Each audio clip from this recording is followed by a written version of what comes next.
याद रखने योग्य सबसे जरूरी बात है कि जो प्राप्त है वो पर्याप्त है। आइए इस बात को फिर से एक कहानी से समझते हैं। मैं हूं विनी आपके साथ और एक बच्ची की कहानी सुनाती हूँ आपको।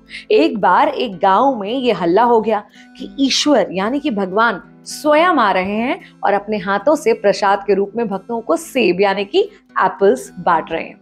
अब गांव वालों की लंबी कतारें वहां लग गई।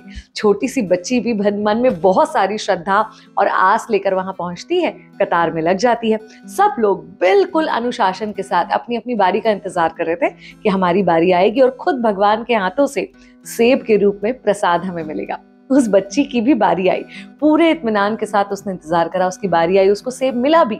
सेब लेकर बहुत खुशी खुशी जा रही थी कि उसके हाथ से वो सेब नाली में गिर गया।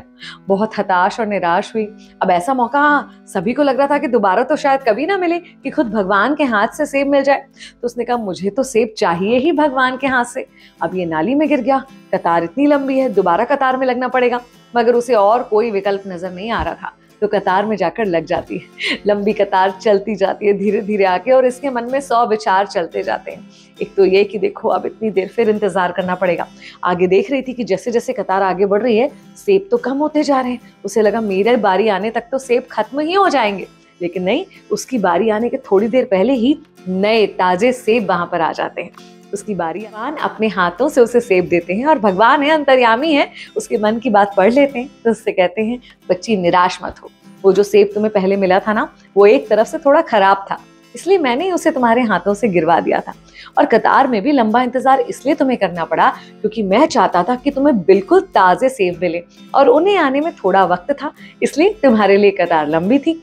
अब जब तुम्हारा नंबर आया है तो सबसे अच्छा वाला सेब मैं तुम्हारे लिए लाया हूँ।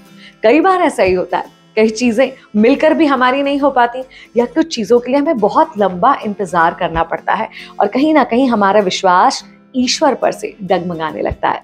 मगर इसे डगमगाने मत दीजिए, क्योंकि आपको भी नहीं पता कि सर्वश्रेष्ठ क्या है आपके लिए, मगर आपके भगवान को पता है। उन पर विश्वास रखिए। मैं हूं विनी आपके साथ।